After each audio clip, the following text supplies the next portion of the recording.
So first of all, thank you so much everyone for joining. I really appreciate it. I hope that you find this meeting informative. And the agenda for this event is quite simple. Some quick housekeeping tips, followed by a short introduction to the topic of parking reform presented by myself. Then on to the meat of the content presented by Christopher Taylor. And the rest of the time will be a Q&A session with all of you. So housekeeping tips. First, a reminder that this meeting is being recorded, and clarification that I am moderating this event in a personal capacity only, separate from my role as the Flagstaff Housing Commission Chair. During the meeting, please keep yourself muted if not speaking to avoid audio issues. If you have a question or comment, either type so in the chat box or raise your virtual hand, and I will call on you to speak. And to be clear, you can ask questions during the presentation, not just at the Q&A portion. For the introduction, I want to answer the basic question of what parking reform is. You can classify it as a subset of transportation demand management, a term you may be familiar with already, typically abbreviated as TDM.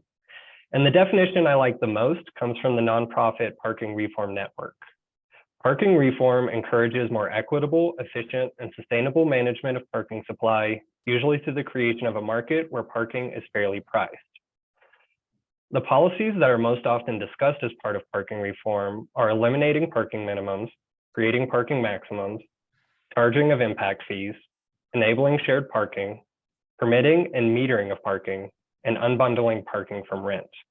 And a lot of the energy for parking reform comes from the secondary benefits that follow from it, which include things like reducing housing costs, vehicle miles traveled, greenhouse gas emissions, air and noise pollution, enabling more bicycle and pedestrian travel, and improving city aesthetics. The funny thing is, Flagstaff has already acknowledged several times over the need for parking reform.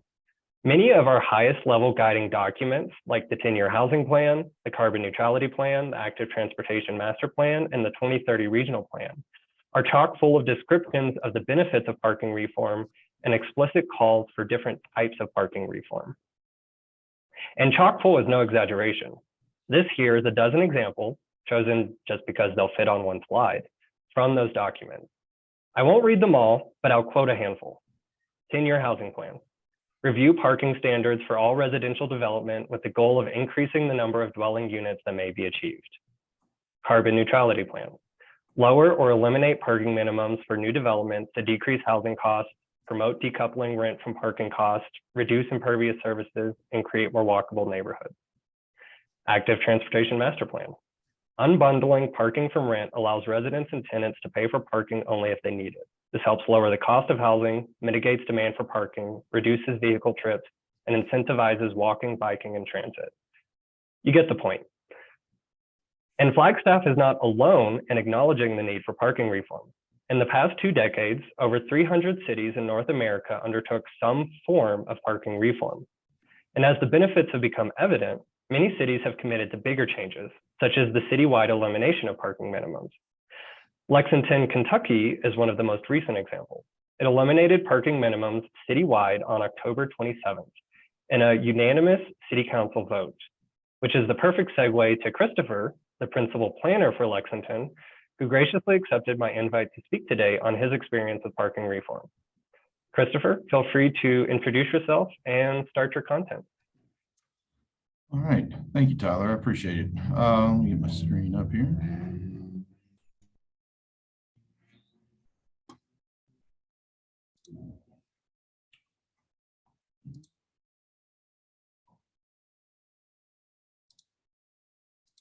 All right, can everybody see that? Thumbs up there, Tyler, if you can see it. You're good. All right, good deal. So my name is Chris Taylor. I am the principal planner with long range planning in the city of Lexington. We're about a 325,000 population city. We've got a major university in our city. It's got around 35,000 people, I think, total as part of the university. It's a major sort of eds and meds community that continues to grow. And I'll go through a couple of the demographics that sort of create a little bit of a unique situation here, but I've been with the city of Lexington for 16 years.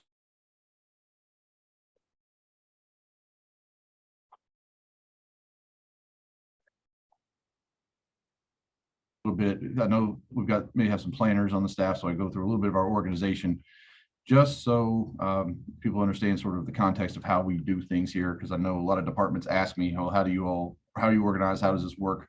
Who handles these tasks? We have 4 sections under our division. We have a regional transportation planning and metropolitan planning organization. It's sort of a federal transportation planning organization that handles 2 counties for us.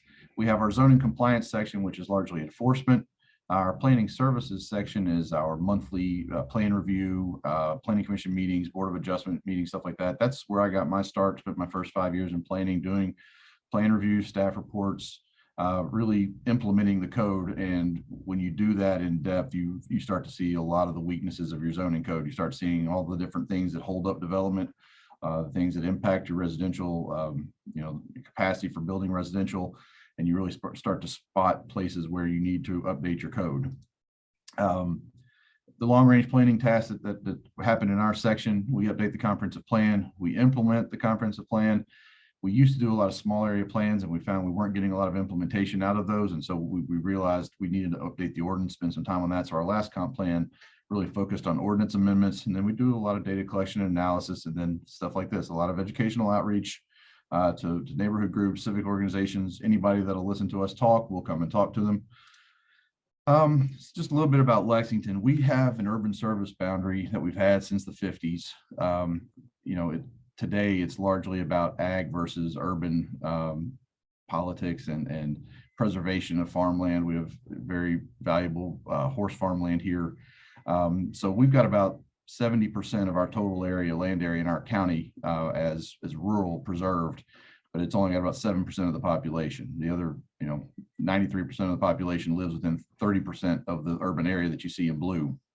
And every 5 years, our comprehensive plan update, as required by state statute, is largely fought over whether or not we expand or don't expand. And we've not expanded our urban service boundary since 1996.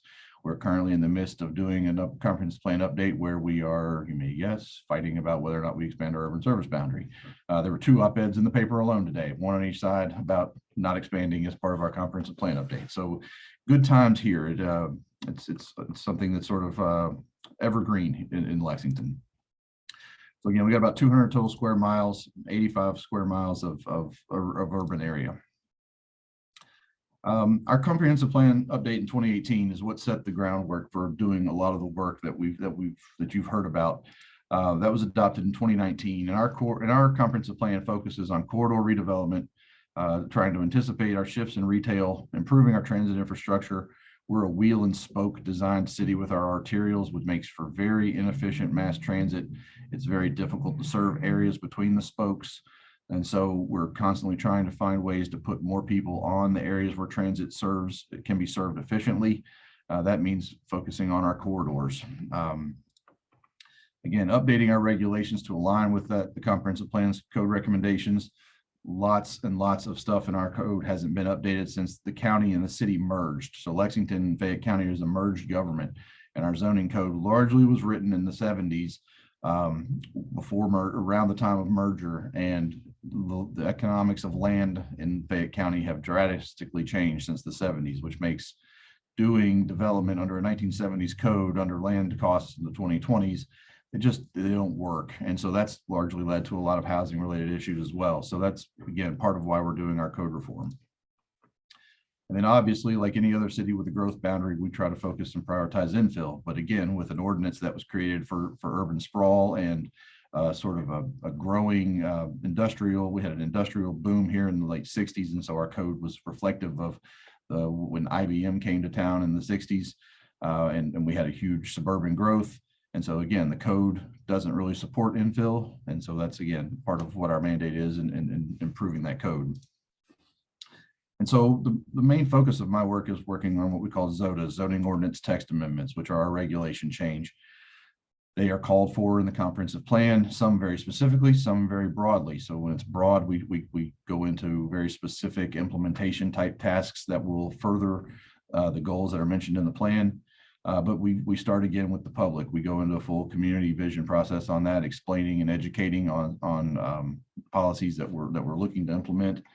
And so just a few of the things that we've done, and I'll go through two of these in particular, but we overhauled our commercial zones, basically where your shopping malls and big box stuff can go, to allow residential. We didn't allow it, and it was a huge land hog, but it was also dramatically overparked. The retail is shifting, and a lot of that space was not going to be utilized. We had a couple of defunct malls that hadn't redeveloped in years, and so we've overhauled those zones to allow residential. We passed an accessory dwelling unit ordinance in 2021. That is, I don't know, we advertised and campaigned on sort of a gold standard ADU ordinance, and we probably got a solid C+ out of it after it was done. So we're back again next year to try to improve it again and chip away at some of the restrictions that were put on there. But these things are works in progress. We had a text amendment on our subdivision regulations to update our street and block standards so that streets and blocks are more walkable. We've increased, and again, this is getting into some pretty policy wonky stuff. If you're a planner, you'll know what a floor area ratio is, but if you're not familiar, that's just the amount of land that you can go sort of up on a development, your total square footage on a site. We've had a big increase in our allowable FARs for residential development. We worked on it again. Another one I'm going to go over in a second on parking relief for affordable housing. We've just done a major overhaul of our open space regulations to sort of improve qualitative open space without increasing the quantitative aspects. Again, we've got to be efficient with our land here. And then our other most recent one is eliminating our parking requirements. So I'll hit on a couple of these as a sort of a way of how we got to this point.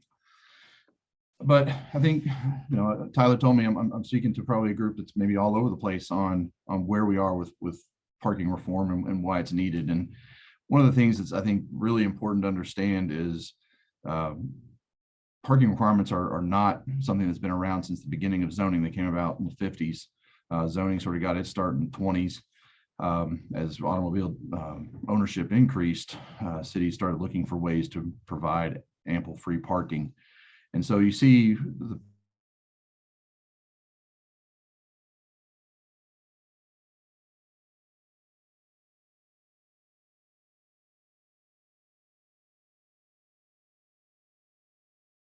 to have a car to get places.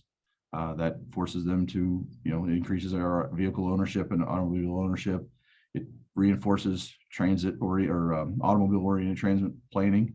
So it reduces your travel options. All of these things sort of work in a cycle to where you just keep building more parking, and you keep making your uses further and further separated. It's impossible to get off that treadmill. And the only way to stop is to just stop requiring it. It's not going to change overnight. We didn't sort of get in this position overnight. But unquestionably, we have created an automobile culture through zoning that is a breakable cycle, but it just takes some will. And then I spend a lot of time when I'm talking with our elected officials and a lot of neighborhood folks as well about sort of the insanity of how we got parking numbers. If you look, I would guess that Flagstaff's code is like every other's code. It's some sort of parking space per number of seats or per square foot of leasable area or something like that. Everybody generally has the same code because they're pulling from the same source, which is the ITE parking generation manuals. And so I like to show this chart because it's emblematic of every other land use. There's a book called the ITE manual, and it has a chart for every land use like you see here. And this one's fast food restaurants. And so it shows, if you like data, you can look at this and go, holy crap, this is a big problem. You see a high standard deviation for one thing right off the bat. You're like, there's really not a heck of a lot of correlation here.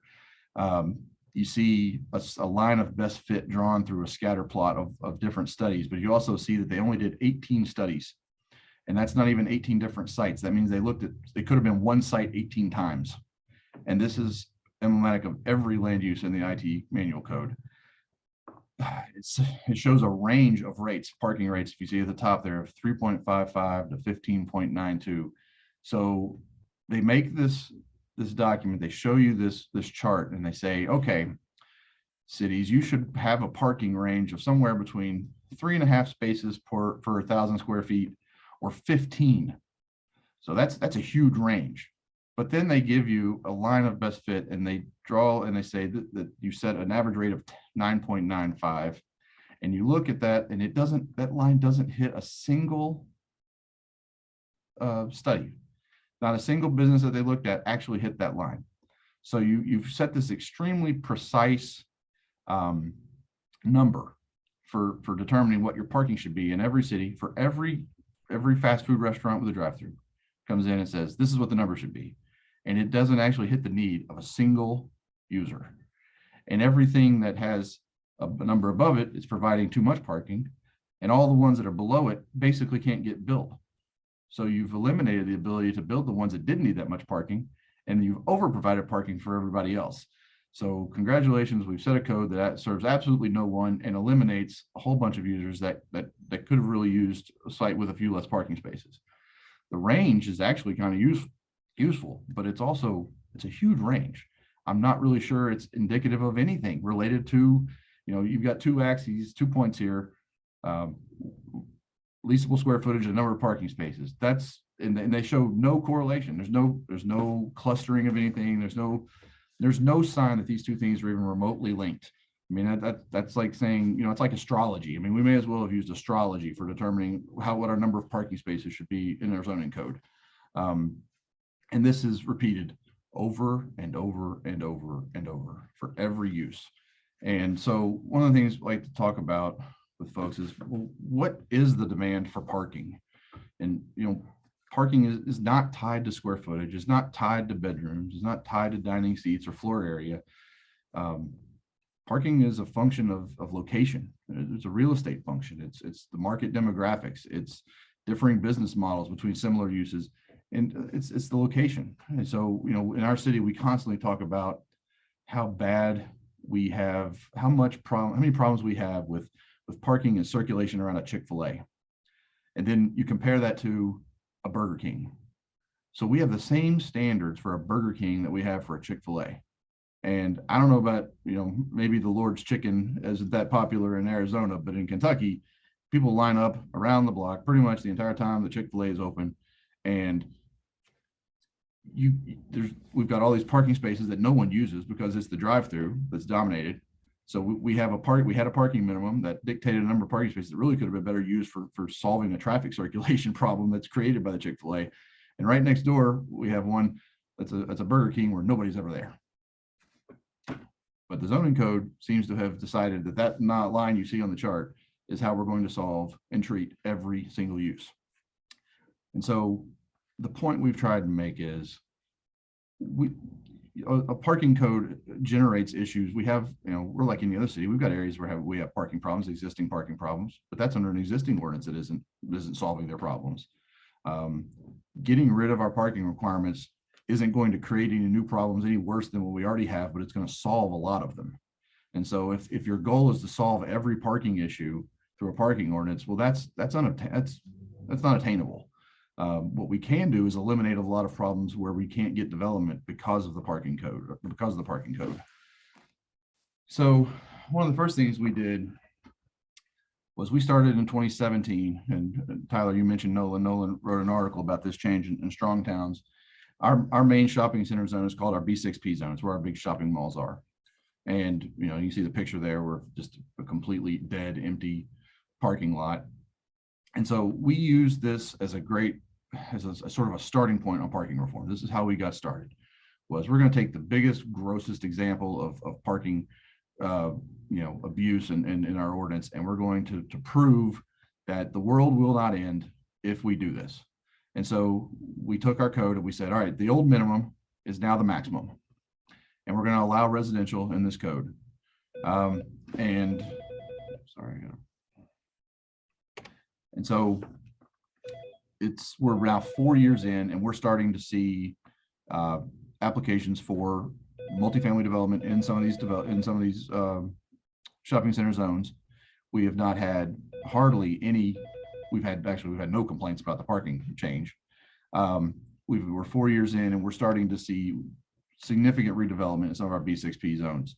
But again, it got the conversation started. It gave us a chance to get in front of our council, in front of our planning and public safety committee, which is, half the planning or half the council or thereabouts. And then others, when it's a topic they want to know about, they'll sit in on it, even if they're not members of the committee. And so it gave us a chance to start educating our elected officials on what the impact of parking was, what it could be, what we could unlock from that, the tax, structures that basically it makes it hard for us to achieve any sort of revenue from these sites with these requirements, and what the potential could be if they redeveloped in accordance with newer standards. And it was very successful. And so we followed up in the next year with a text amendment on housing. So we just focused on a parking brake for affordable housing, because we were having a number of affordable housing developments come in, and they were trying to do zone changes, and everybody knows the zone change for affordable housing can get pretty contentious. So we're trying to find a way to allow more affordable housing by right. And the parking, we have a very exclusionary parking requirement for multifamily, which is basically 0.9 parking spaces per bedroom or 1.5 spaces per unit, which seems to work okay for a lot of market rate housing because they tend to build a lot of studios or 2 bedrooms, but affordable housing tends to build 2 or 3 bedroom units for families. And so that's exactly probably why that code was put in place to begin with. It was probably an exclusionary anti-multifamily housing sort of code set back in the day when we created it. And so this gave us a chance to come back and say, okay, the first text amendment was all about commercial and the impacts of commercial parking requirements on commercial developments. Now we're going to talk about how much cost is added to housing for providing parking, and how on the margins, it eliminates the possibility of adding units to developments. So you lose units on every one of these projects because of the parking requirement. And we had a couple of affordable housing developers who really got behind us on this. And really, the minute council adopted this in September of 2020, they came back and amended at least 3 of their plans and added over 120 units of affordable housing development to existing plans that they knew this was in the works. They had sort of designed their projects around coming back and making some amendments. And I think that was one where the council members were like, oh, okay, I think we get it. And so even before this one finished, we'd started on making the case for full reform. And so we had, during when COVID happened, we started a series of educational webinars around the projects that we wanted to work on, and specifically on parking reform. We pulled in an elected official from Fayetteville, Arkansas, who had sort of led a sort of city center repeal of their parking requirements, and one of the planners heavily involved in Buffalo's full citywide repeal of their parking requirements. And then we pulled in Nolan, who'd written the Strong Towns article. He's from Lexington, but he writes a lot nationally about zoning. And we did a 90-minute webinar focused on basically pulling in our elected officials and any skeptics, and basically trying to build a network of advocates for a broader repeal of our parking requirements. And the first time, we really weren't sure we had enough support to do a full repeal. And so what we did is sort of a more complicated matrix system where people could get to 0 through certain performance standards. And it met with a resounding, nobody liked it. Not the developers, not the advocates. They thought we were sort of going halfway. So and the planning commission wasn't that thrilled about it either. So we didn't even get to council with that version. So we pulled it back and thought, you know what? We spent all this time educating on this. Let's just go.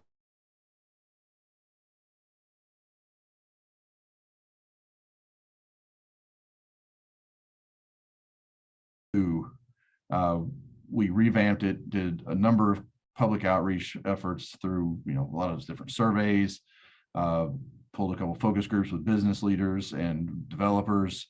And then we really cultivated a strong environmental support network, which was surprising. We've never in Lexington had a big environmental, sort of advocacy group, and they are really starting to take root here. And so they were really interested in some of the other aspects of what we were proposing in our code. We didn't just get rid of the parking requirements, we significantly increased our tree canopy requirements for parking lots. We decided not to do a parking maximum because it's very hard to point to that ITE manual and say, here's the government telling you how many spaces you need. And then here's another chart saying, here's the maximum you can have. if we're not very good at predicting them at the minimum, we're certainly not going to be any better at predicting them at the maximum. And so we're open to the idea of parking maximums, but in our experience where we've relieved minimums, we've not really run into a case where people are just overbuilding them. The land is too expensive to waste, and people are generally very thoughtful about how much parking they need to provide. However, we disincentivized overbuilding of parking without putting a maximum in place by adding pretty substantial tree canopy and landscaping requirements to parking lots. And so your return on adding those extra spaces, if you're going to build a sea of parking for no good financial reason, really comes at a cost. And so we generally believe, and we're waiting to see how this pans out over the next year or two, whether that functions as sort of a downward pressure on building large parking lots. And so again, you could say, well, you just did parking, you repealed minimums. That's a one line in the text sort of thing. Well, it turns out if you're a planner and you look in your code a lot, you'll find that there's a whole lot of places in your code that are basically dependent upon a minimum parking requirement. All sorts of restrictions in your ordinance that say something of the minimum required. And you find there's 50, 60 places in your code, you're going to have to make a change to deal with the fact that you were getting rid of a minimum. There's no longer a minimum required number. And so we had standard driveway, we had a lot of driveway standards that were dependent upon getting to a required parking space and stuff like that. So we put together this summary that's all of the changes that are related to the parking code as it really, and then we increased some standards. We increased standards on parking lots. On the right, you see a lot of the landscape standards that we increased as well. And so though we had, like I said, a very strong environmental advocacy support push for the landscaping. We put some lighting standards in place to buffer the issues related to parking lots. And so one of the things we talked about was parking is not really an amenity in a community. It's largely a negative externality that you need to manage.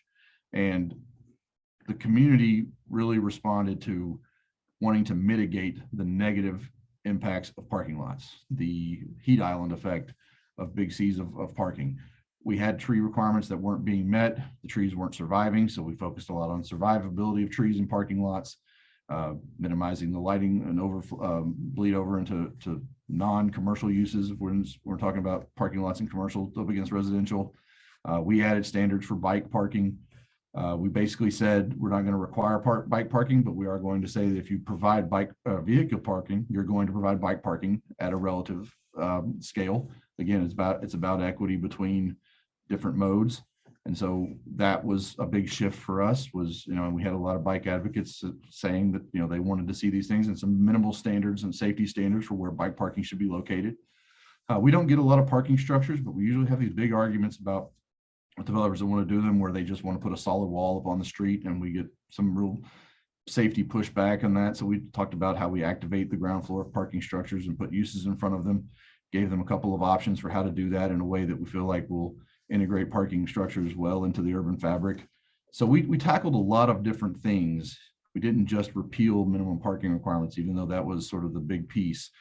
We did a lot of different things to manage negative externalities created by parking lots. And so that's sort of the big point. And Tyler showed this already, but I think it's important. There's the ones in red, that's about 35 cities across the country that have already done a full repeal of their parking requirements. At this point, I don't think it's particularly a crazy idea to suggest that this is possible. I think our council and some of our planning commission at first were thinking this is just something that California and Oregon and Washington State are doing, and it's really not. It's a lot of Midwest and southern cities are starting to take notice of some of the benefits of doing this. And I think it's not as scary as it was. It turned out not to be nearly as politically fraught as we thought it might be. I can't explain why. I don't know. We have a really great relationship with the chair of our planning and public safety committee. And he'll tell us if there's any landmines, but I've noticed in a lot of cities that are doing parking reform, it's usually an elected official that leads that effort, is championing it. They either run on it or they campaign on it. And that's not been the case here. Planning issues here that get campaigned and run on are usually related to ag urban divide sort of things, not urban policy change issues. And so we sort of put our face out there to see if we'd get hit with it. And so far it's been, something that everybody's been receptive to. We did not have much neighborhood pushback. We had, the same couple of people who always come to meetings who are generally opposed to most of the pro-growth in the infill areas that we're talking about, oppose it, but that group doesn't generally provide engagement and feedback and constructive feedback and changes. That it's largely just sort of complaining and not proactive. We try to engage them every time, get some feedback from them, see what they'd like to see changed, and it doesn't usually go that well. And I think the council members that are used to hearing that all the time are sort of past their approach to things, and so it's been helpful for us in moving forward in some of these things. And that's really all I wanted to sort of kick off with. I'd rather get to questions in case that you all might have on these things. I'm willing to love to talk about any of them that you'd like to talk about. Yeah, thank you so much for that presentation, Chris. And anyone who wants to ask a question, just raise your avatar's hand or put a C or a Q in the chat box, and I'll call on you to unmute yourself and ask the question at that time. And I do have a few questions that were sent in to me by people that weren't able to join. Okay. But I want to give time for the audience that here is in person to ask questions before I get to that. And I see that we have our first hand raised from CAS info at Coconino. Well, it's actually Ann Whitkey, Sea Astronomy Club's Zoom account, which I run. Yeah, I live in Flagstaff, and I was intrigued by some of what you said. Evidently, you have limited growth area. You have a university like we do. I don't know how much visitor movement you have through Lexington, Kentucky. I know it's a really big deal here in Flagstaff because we have visitors renting a car down in Phoenix and coming up to the Grand Canyon. We have people who live in Phoenix and come up here to escape Phoenix or the Valley, not just Phoenix. And of course, those people have to park somewhere because they come in with cars. So that's one big parking issue. I know downtown wants to encourage visitors to visit downtown.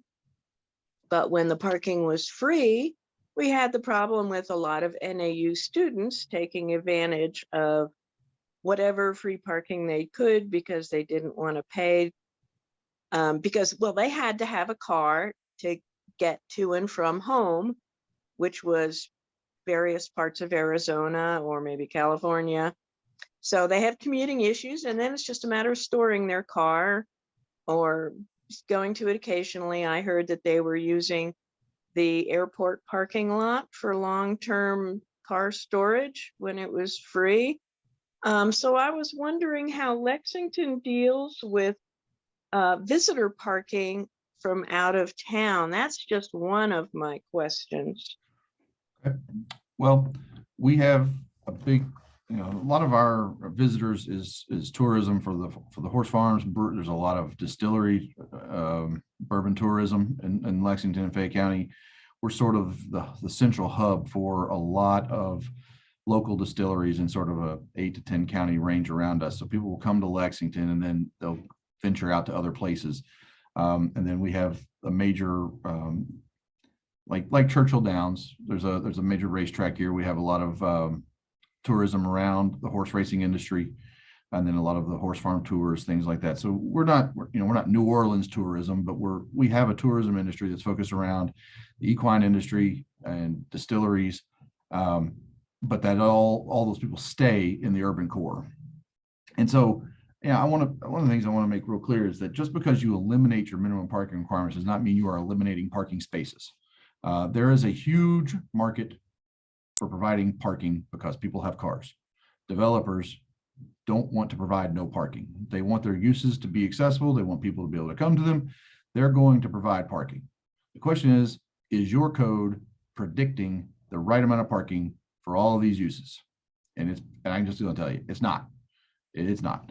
So just, I think one of these leaps of faith that has to happen in every community is if I relinquish control of this number that we've determined is the right number, that there's still going to be the provision of parking, and that you're still going to have demand problems for parking in high demand areas. That's never going to change. And your parking code didn't solve that issue, and changing your parking code isn't going to solve that issue. What you did point out, though, is about free parking. And parking should not be free. I don't care what anybody says. I like parking for free. Everybody likes parking for free, but parking shouldn't be free because parking, the provision of parking has a cost, and people aren't paying that cost. And so one of the things that Tyler pointed up front, things that the parking reform network shows up front, is that you've got to price parking accordingly. People value parking. People have a demand for parking. Everything else that people have a demand for has a cost. The street, the value of a curb parking space is more than free. So it should be priced accordingly. And so one of the things cities need to do and start, and Lexington's no different. We have a parking authority, but it's not doing best practices yet on how to manage and price parking. But that doesn't mean we don't start the process by getting rid of the parking code that is causing a lot of problems. Parking reform and eliminating your parking requirements needs to come with an approach citywide on how you manage your curb parking, how you price parking accordingly. Just like Tyler said, developers will start and have already started here unbundling their parking. You rent an apartment and you rent your parking space. That way people get to choose. If I want to pay $1,000 a month for this rent, or do I want to pay $1,200 and get a parking space? And that's becoming increasingly normal. It's going to become more normal in urban areas. I'm not sure exactly Flagstaff's population, Lexington's population in our urban center is growing, and people are having to come to terms with the fact that A, people park on streets. Streets are for parking. Streets are for cars. That's okay. We should price it accordingly. Secondly, they have to come to terms with the fact that not everybody's going to have a space, and then that means some people are going to choose, I don't want to have a car, instead of paying what the parking price and valuation is. So I think it's important to say we're not solving all of those problems. I think you bring up great points about free parking, and students are always looking for free parking. And I remember circling UK looking for free parking as well as a student. The point is there are places for them to park if they're willing to pay. And I think all of those parking spaces need to be priced accordingly to solve that issue. Yeah, thank you so much for that question. And I don't see any other hands. And I do know you said you have a few questions, but I'm going to ask one of the questions that were sent in just to make sure some of them get hit. And then I'll come back to you. So one question that was sent in is, are there any characteristics like size, density, or climate that you think would make a city unsuitable for parking reform? Well, I don't think there's any justifiable case for using the ITE manuals for parking generation, and that's what's used in hundreds of cities. Those numbers are incredibly flawed. The ITE even admits today that they're not great numbers, and they're trying to rectify those. I think the current way we regulate parking is pretty wrong across the board. It doesn't matter. You know, everybody likes to think their city is unique and different. People in Lexington were always like, well, we're not so-and-so city. We're not so-and-so city. Yeah, that's true. We're not those cities. They have different, you know, everybody's a little bit unique, but they all generated their parking requirements the same way. And they still have people who like cars, and they still have people who go to drive-throughs. Like, we're all still human beings who like our car. That everybody's the same in that regard. There's local cultural quirks and differences, but in general, the way we regulate parking across the board is because humans are sort of similar across the board in the United States. So I think the current way we do it is wrong. And there's a million different ways to do it. You don't have to eliminate, I mean, I don't suppose you have to eliminate your minimum parking requirements, but doing all those other things that are pointed out for transportation demand management are critical. I think you have to realize that parking isn't free, that it has a cost, and that to provide it for free is a subsidy to those who have cars. And it's a tax on all the people who don't have one, or who choose to want to do something different because they're paying for that space when they didn't need to. So I think I don't know that there's any situation where any city in the US couldn't benefit from a significant parking reform effort. Thank you. Yeah. And I see that Marilyn has a question, Tiffany Antal, and then Nat White raised his hand. And I'm going to read the questions that Marilyn and Tiffany Antal posted in the chat just for speed. So Marilyn asks, did the city work with the university on the parking issues as they relate to students from out of town bringing cars to Lexington? Very good question. It is a good question. I don't, the city of Lexington and the University of Kentucky don't have the greatest working relationship, to be honest. We haven't had a real town gown sort of organization in the last 10 to 15 years that I'm aware of. The city responds to parking issues. Like, we have a lot of single family neighborhoods around the university. Parking is not so much the issue as much as student rental housing and the negative externalities of student rental housing up against, single family neighborhoods, the drinking, the partying, things like that. That's the issue that most residents around the university are more concerned with. The university does a pretty decent job of offering paid permit parking at its huge football stadium parking lot to get a lot of cars that are on campus somewhere where they're not, clogging up local streets. That doesn't mean that they don't. That doesn't mean the students aren't constantly looking for parking spaces. But one of the things that we do that's probably not the best thing in the world right now is we have a neighborhood permit parking program that is basically a $10 permit hanger tag for your car that determines a space in a neighborhood for the residents instead of non-residents. And the reason I don't think it's that great is because the parking space is far more valuable than $10. That's a subsidy. Again, we're subsidizing that street parking space that really belongs to everybody to a resident for a highly subsidized rate.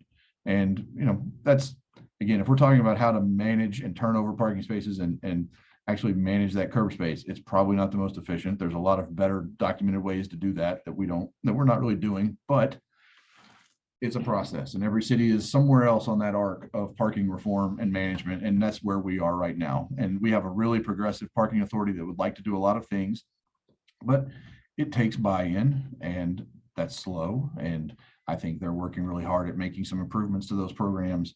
But no, the university and the city don't have a great working relationship on that. I think the university has done a pretty decent job on their own of providing a huge place to store a lot of cars. So it keeps the problem largely to a minimum. They provide a lot of shuttles, buses, and bikes to get people to that big facility. And so students can usually park their car and they can get back to it within 5 or 10 minutes in most cases. Yeah, thank you for that response. And Tiffany Antal has a question. Do you limit on-street parking in the winter? Which is actually very similar to one of the questions that was sent in. So I'm going to bundle those together. The question that was sent in was, do you think parking reform could complicate snow removal efforts?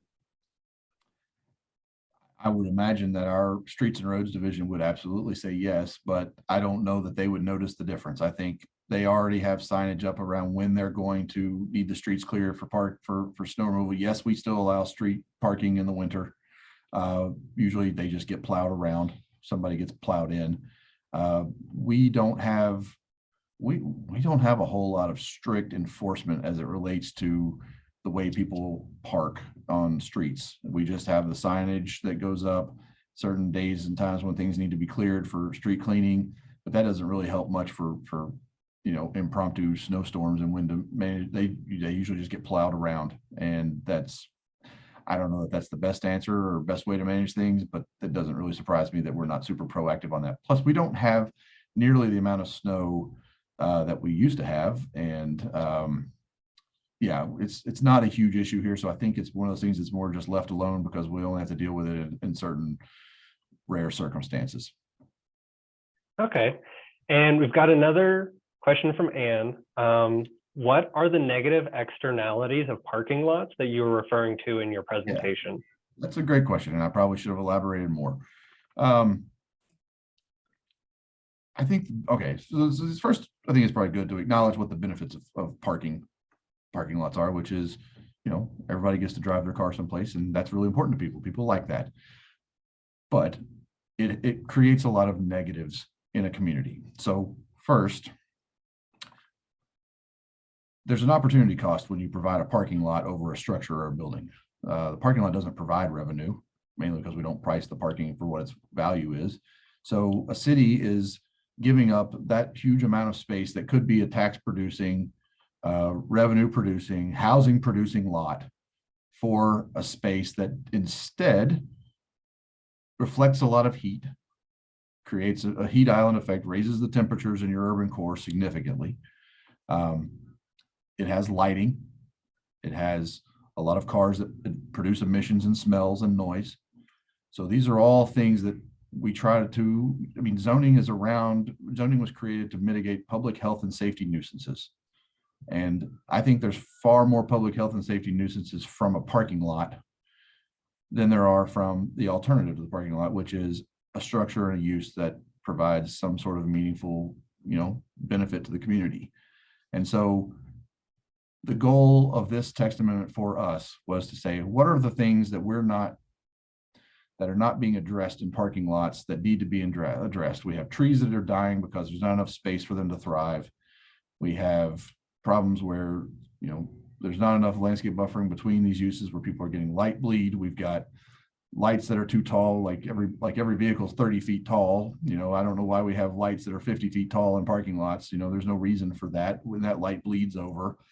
And so, well, the answer to that is we know because developers want to do it as cheap as possible and get as few light poles in as possible. So they put them real high so they can get the most area. And, who cares what the negative impacts of that are. So we're trying to limit heat island, get more tree canopy, limit noise, sound. And then we also have, there's a lot of parking lot design that is very unsafe, creates a lot of unsafe, unpredictable vehicular movements. And so some of that was just some basic design standards we put in our parking lots to prevent people from not being able to see around end caps of parking because of cars, to prevent people from driving straight across multiple drive aisles. There's a lot of things you can do to eliminate a lot of vehicular and pedestrian conflict points in parking lots. And those are some things we try to tackle too. Parking lots just generally aren't that safe for pedestrians to be in. And so those are the negative externalities that we were looking at addressing. We're going to eliminate the minimums, but we're also going to make these areas better for when they are built. And make no mistake, developers want parking. They're going to build parking lots. And so, we saw this as an opportunity to both help the development community by providing flexibility, but also hold them to a higher standard. Yeah, thank you for that. And Nat White has a question, and Nat, you can unmute yourself to ask the question. And then after that, we have a question from Susie, then Marilyn, then Ann. Okay, thank you, Tyler. You're doing a great job. And Chris, I really appreciate your experience and analytical approach to looking at this. What I have is a couple observations, and this dialogue could go on forever, I think. But 3 observations. First, your ITE observation on statistics. Basically, what you're saying is it's an open book as far as number of parking spaces for a number of units. And I know our city, uses those numbers and relies on them heavily, but I didn't realize it was based on those statistics. So that's an observation that is enlightening to me. The second one is there hasn't been, it's more of what you're saying now is more of a hypothesis, and you're in the middle of that experiment. Sure. And I think I'm glad you're doing it. And I think that's very important. I think it's also means that my next observation is very important, that no size fits all. And immediately I began to think, since I'm in my 80s, if I were in some city and there weren't enough parking places, I might be unhappy. Whereas if I'm in some place, and I can't say Flagstaff because I don't know the actual demographics, but a place where outdoors is important and everything is focused that way, a lack of parking places might not be so important because walking, riding, whatever, would be fine for that age group. So that's just an example. I'm just saying one size doesn't fit all circumstances, but what you're saying, the hypothesis of limiting parking spaces or not emphasizing parking is important. And I think that's worth experimenting and working on even in our town of Flagstaff. I'm done. Yeah, thank you, Nate. And I'll throw out there that so Lexington just recently implemented this, but there are quite a few cities that have been running this experiment, as you say, for quite a few years. I think, for example, Buffalo was one of the first major American cities. It did this reform quite a few years ago, was sort of the leader, caught the attention of a lot of other cities that have then started to mimic Buffalo's reforms as they've appeared to be successful over the years. And they've got some good data too from their local university on what the impacts have been. And in their suburban areas, they're showing, yeah, developers are still building roughly what they were before. In the urban areas, it's providing a lot of flexibility to bring back some more walkable development. And so that's pretty much what we expect. The suburbs probably aren't going to change that much because people like their cars in the suburbs, but we've actually eliminated the biggest roadblock to, urban infill and creating, walkable urban areas again. And then, a lot of cities, Lexington has been lucky. We don't have the problem that a lot of other Midwestern and Southern cities have, where their downtowns are just gutted and replaced with parking lots and surface parking lots. And, a lot of that was by requirement. And so I think, it's a great opportunity to bring back sort of a classic urban feel to your downtown streets by creating this flexibility. And then again, as Nat said, a one size fits all. That's exactly what those ITE numbers are. They predict a one size standard for everywhere in your city, regardless of whether it's urban or sort of your second tier, or whether it's your suburbs. And so it's really important to have that flexibility, to let a developer figure out, am I going to need 1,000 parking spaces here by code, or I could get by with 800? And that's really what we're talking about. It's not that somebody's going to come in and build 0. It's that your code probably on a big development is going to require 1,000, 1,200 spaces. And they're going to go, but I could do this at 700 or 800.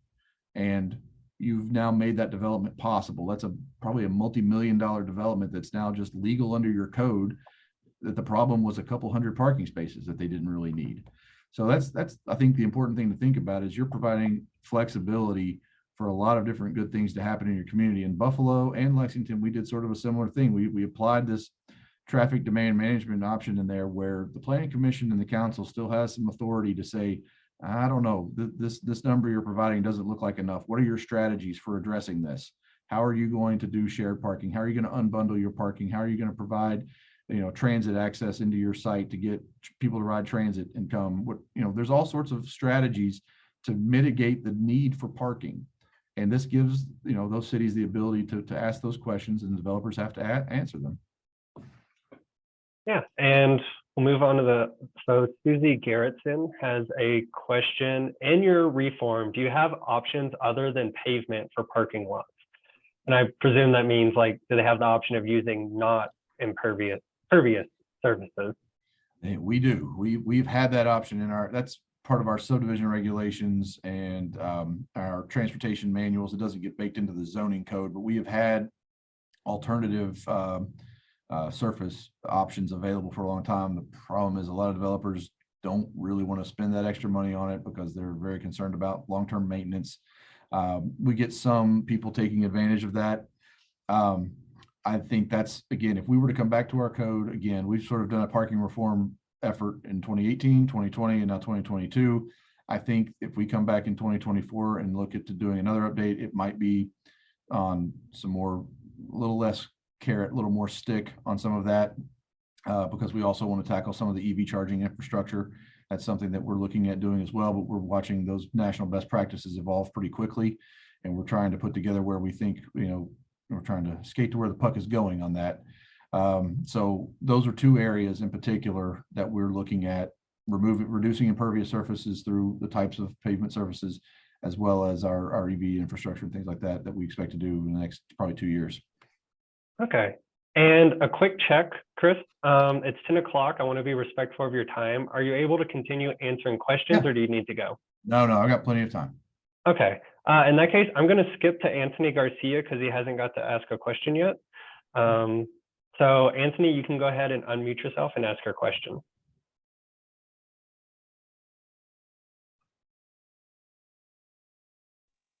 Sorry about that, Tyler. So my question is, I spend a lot of time talking to the community, just people who are usually uninformed of what's going on as far as parking, sustainability, things like that. Do you have talking points that can help sell this ideal to, for lack of a better term, the common man or citizen taxpayer? Well, I guess what we've run into is it's highly dependent upon the situations that we're running, that people we talk to. So if it's neighborhoods, if it's neighborhood residents and they're talking about a lack of parking, what they're really talking about is a lack of free parking. And so we spend a lot of time talking about, well, the street belongs to everyone. And I don't know about Flagstaff, what the culture there is, but people in Lexington are so used to the space in front of their house being considered theirs, and that curb width along the frontage of their house being theirs. We talk about the value of parking on streets, that, you know, that it slows people down, that it makes for safer streets. A lot of our streets are overbuilt, they're too wide, you know, so that people drive too fast. So a lot of the speeding issues that people complain about in neighborhoods are often design choices that we made. So we talk about some of the other, you know, yes, it may create a parking demand issue on the street, but there's benefits to that. And so there's, in a lot of cases, there's ways to turn something that people don't like or are afraid of as it relates to parking reform into that same thing that you're worried about can also be a benefit. And it's about trade-offs. And no, don't expect this code change to solve every problem, but it can provide benefits to you in this area. It just may not solve this one particular problem that you're concerned about, but it could address others. And those are things that people, I don't think, have really thought about. People aren't really attuned to the fact that we've designed our way into unsafe streets and a lack of walkability in these neighborhoods, and that this is something we can work our way out of with time. And that's the other thing we talk to people about too, is these things do not happen overnight. Change is not radical and quick when it comes to land. It's too expensive. There's too many investment decisions being made. You know, that was part of the reason we did our change in 2018 and change in 2020, is to show that change is iterative. It's not going to be some mad rush, you know, to bulldozers and tearing up every parking space and suddenly everybody will have to take the bus and all that stuff. I mean, it's about proving to people that these things are slow, iterative, and it took us 70 years to get into this mess, and it's going to take us at least that long to get out of it. And so I think calming people down about the impacts, the immediate impacts, is really important, and explaining the scope and you know, having that proof from other places that says, look, this has been done. This is not radical. It may sound radical, but it's really not. I think that really helps. And people, in my experience in the neighborhoods I go to, they really appreciate just data on things that they've never really heard or read about before. And I think like Nat said, you know, he hadn't thought of the IT manuals in that way, and wasn't aware of that methodology and how we got into this situation. And then suddenly things start to click and make sense. But there's no quick way to do that. It is neighborhood by neighborhood, civic group by civic group. You've just got to get out and talk to people, and give them good information. I mean, there's so much of Don Shoup's work that is digestible in little chunks, that if you can give it out to people in little ways that you know, I think people really respond well to those arguments that he's laid out for decades now. Thank you. Yep. Yeah, and that actually segues really well into Marilyn's question about how long have the new parking regulations been in effect and what have the noticeable effects been. So the parking regulation did go in October 27th. So they haven't been in effect too long in Lexington, but maybe modifying that a little bit.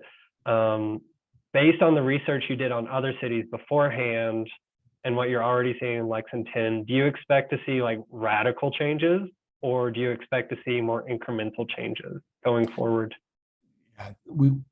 We had a couple of pre-application meetings for zone changes with some developers who were waiting on this change to come in because they could not meet the parking requirement. And it wasn't to do zero parking. It was, our code was requiring something like 220 units, and they could really only make the site work with, you know, 180. And that was a 4-story, 100 and I mean about 100 unit, 120 unit, something residential development. We've seen a lot. We've had 4 zone changes filed just in the month that came in right after that. And every one of them, all 4 of those were residential zone changes waiting on code reform. They were waiting to see what was going to happen with council adopting the ordinance. And so that's residential development that we need bad. I mean, I don't think we're different than many other cities experiencing a high cost of housing, but it's a little bit compounded here because of our growth boundary. And so getting residential units everywhere we can is really, really important. So yeah, we've seen an immediate impact. It's just not a drastic, radical impact. It's 20, 30 spaces here, 10 spaces here, but if that's the difference between getting a housing development and not getting one, well, that's a lot of people that, need housing. And that, I don't know that anybody can make an argument that's, reasonable that housing these people is less important than providing abundant free parking for everyone else in the community. I mean, that's not how a city can sustainably operate, is by ensuring that everyone who lives there currently has a free place to park everywhere they go at any time, over how are we going to meet the needs of people who are coming to live here in our major university that's growing, our major healthcare sector that's growing, all those jobs, all those people. Those are all things this community says they want. Well, the only way to do that is provide ample housing for them. And parking reform is housing reform. There's no question. Those two things are 100% intricately linked. And you cannot do housing reform if you do not do parking reform. Yeah, thank you for that. And Anne has some more questions. She has a question about how wide are the sidewalks, just making sure that they encourage walking. I'm sorry, did someone go to say something? Oh, I was just gonna say our sidewalk, we had to do a text amendment to change our sidewalk widths. We've obviously got tons of 3-foot sidewalks all over the city, but we've been arguing with developers on every plan to get 4- and 5-foot sidewalks depending on their location. Again, location dependent on that. We did a change that really defined where the minimum is now 4 feet, and oftentimes it's 5 or 6 depending on the context in certain locations. So that was a fight we had to make with developers. Sometimes the code reform is beneficial to developers for parking flexibility, and sometimes they don't like it, where it's increasing our sidewalk widths for accessibility and improve walkability and bicycling. And that's just the nature of the trade-off. We told them when we were doing this, some things you're going to love and some things you're not going to love, and this was one they didn't love, but we got it through. So no, our sidewalk widths have recently been significantly overhauled to accommodate this sort of comprehensive plan focus of walkability. Okay, yeah, so in summary, you used to have 3-foot sidewalks similar to how we have now, but you increased it to 4 feet to improve walkability. 4 feet's the minimum. It's often depend if it's in an urban context, it's usually 4 or 5 feet. If it's we have a trail plan, the Greenwood plan that dictates where other wider infrastructure needs to go, and so those are well defined in our subdivision regulations now, not necessarily part of the zoning code, but it's basically your street cross sections based on typology and location dictate the width of the sidewalk now. Okay, yeah, really good question, Ann. There's also another question from Ann. So what would you tell residents of condos who want to entertain guests who are worried about not enough parking spots being built? Yeah, how would you address their concerns? I guess I would ask, are we talking about free parking? Are we talking about a place for people to entertain their guests and park for free? I'm just going to tell you, we're not concerned about providing free parking for people. At least in our department. Now, some of the council members might be, and some of the other folks around the community that might be important to them. But that's our first order problem, is accommodating our growth. That's people. If that means that somebody has to pay to park when they're going to their dinner party at the condo, well, that's just how it is. And that's okay. We'll call planning and tell us that you don't like it. And I get those calls already. That's fine. I think it's important to note that there are plenty of places to park if you're willing to pay for it. There's ride sharing opportunities that have never been available, until the last 10 years, opportunities to get a ride brought to your door or dropped you off for a minimal cost. There's ample ways to get places that don't involve parking your car for free.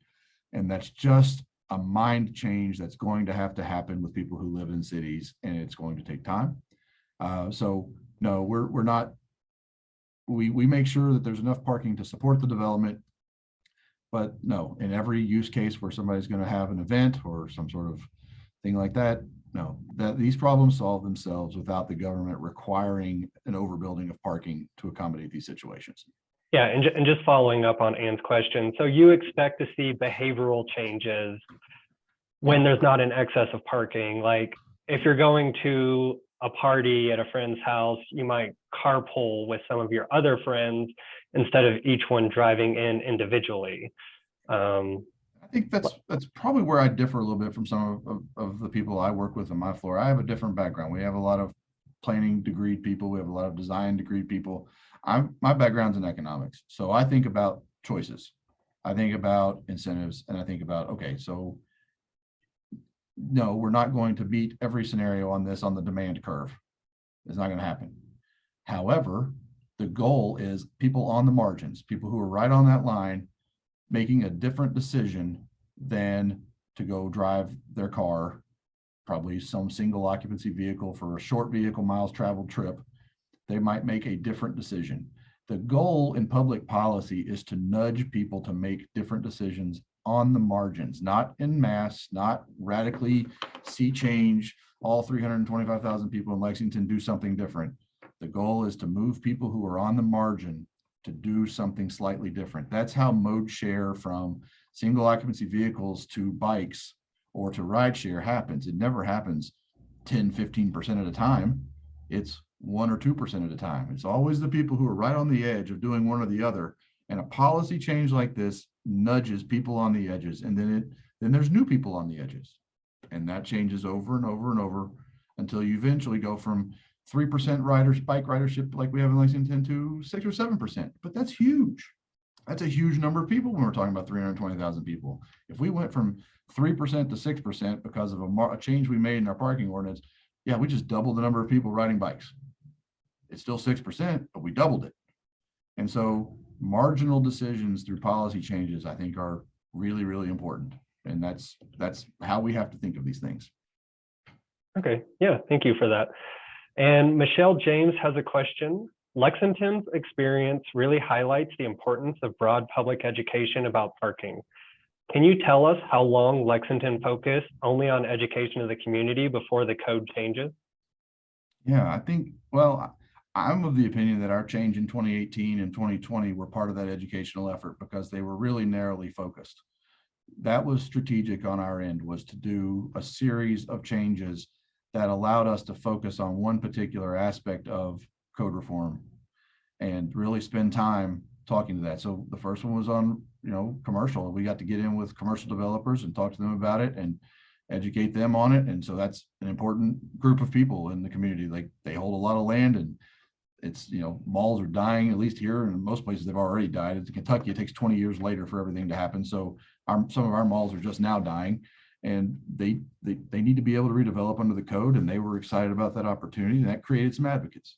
And then we came after the affordable housing and talked about housing, and I think that group was ready to jump on board and be supportive, and that built some more advocates. And then we started talking about the environmental impacts, and that brought in a whole new group of advocates. And the next thing you know, you've got a whole bunch of people that are going, well, this just makes sense. And then you've got a few people who are really nervous about it, and that's okay. That's to be expected, but you've got to bring a coalition of people along that you can count on when you need them to show up at a meeting and say, this is a no-brainer. Here, a lot of these things are no-brainers, and we need to at least take this first step, and then take the second step, and then maybe go for the big one. If you think you've got the support, go for the big one. But you've got to read your local culture there, your local political support. You've got to find out, if you think you've, got the support to do it, and then, break off the piece that you can chew. But to answer your question directly, it took us about 5 years. And we were educating all that time. Yeah, that's really interesting. And I don't see any other hands in the chat. Oh, no, someone just posted a question. So Yeah. Question from Christine. What has been the response from the disability community? How do you balance the needs and accessibility of disabled individuals? Really good question there. It is a great question. We were really worried about that for a while. We got in front of our, we have a commission for people with disabilities in Lexington that we met with 3 or 4 times and got in front of their policy group. And I think they were very excited about, it's funny, they were not nearly as concerned about the provision of an accessible space. They were really, they were like, man, the tree stuff is really good. And I was like, okay, but what about the accessibility issues? And they're like, no, this tree stuff's really good. We kept getting a lot of great feedback on the tree canopy improvements. And they were like, well, we know that developers are still going to build parking. They were very pragmatic about that. And so, and if you have, and we know that ADA says if you provide parking, you got to provide accessible parking. So there's really no change there for us. What we would like is developers to better locate the accessible spaces, and a lot of it is enforcement of private property management enforcement around parking and accessible spaces. There's just a lot of jerks who park badly around accessible loading areas, and most of their complaints were around practical everyday things that are not really code related, that they were looking for opportunities for us to sort of reinforce in the ordinance. And that's another piece. I think we're working with our traffic engineering department on their manuals. That's where we can probably make a bigger difference on loading design and sort of preserving those spaces so that they're not operationally hit all the time. But no, they were not concerned about it, because they know that accessibility in an urban area is largely the public realm, your sidewalks, your ramps, and your sidewalk widths and things like that.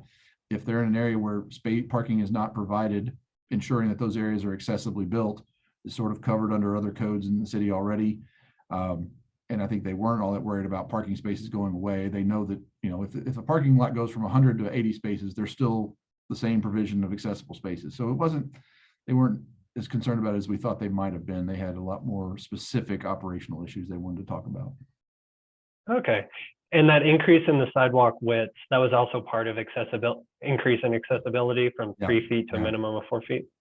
Yes, it was also about, spurring mode shift, mode of travel shift to bikes and pedestrian walks. And as we're on that, we're trying to do more protected bike lanes. That's a big fight here, is trying to get more of those. So a lot of that is laying the groundwork for shifting modes of travel. Okay. And I will do a last call for questions from the remaining participants while I ask the last question that came in from someone who wasn't able to join in person. So this question was, how do you still incentivize affordable housing after passing parking reform? And to add context to this, in Flagstaff, and I think you may be similar, a reduction in parking is one of the incentives offered to make a housing development rent restricted, affordable.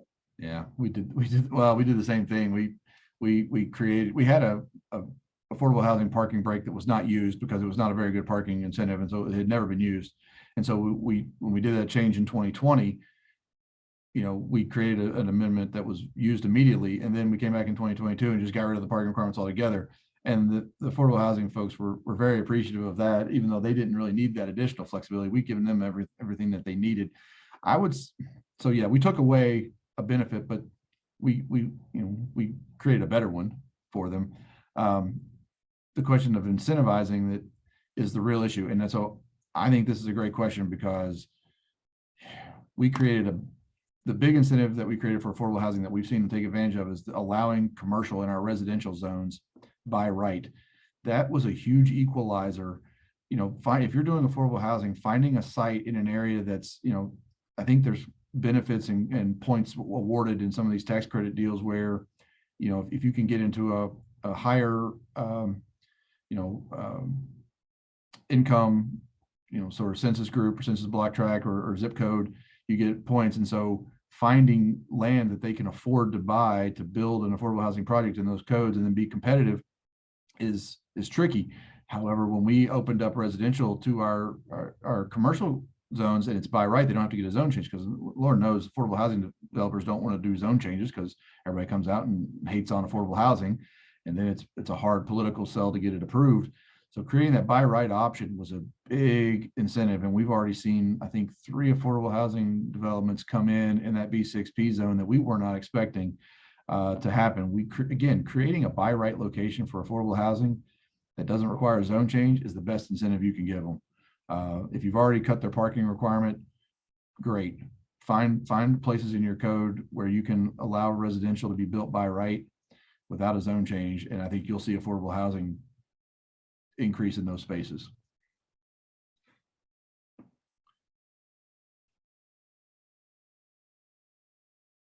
Sorry, I was muted there. Yeah, and I don't see any other questions. And we are about 20 minutes past, so I'll call an end to it there. Thank you so much, Chris, for your time and your viewpoint. It's been really fascinating hearing from you. And thank you to everyone else. I really appreciate you joining and all of the really, really well done questions. No problem. I put my contact email in the chat. If anybody has any questions on anything, feel free to let me know. If anybody wants any links to content or anything like that, I'm happy to provide that stuff as well. So any resources that I could offer for anybody looking to do something like this, be happy to help. I know it's a huge benefit to me on the Parking Reform Network, all the different resources that get linked there. I mean, I mind every one of them for our stuff. So it's very helpful. Okay. Yeah, and everyone have a great Friday and rest of your weekend. Thank you all. Appreciate it.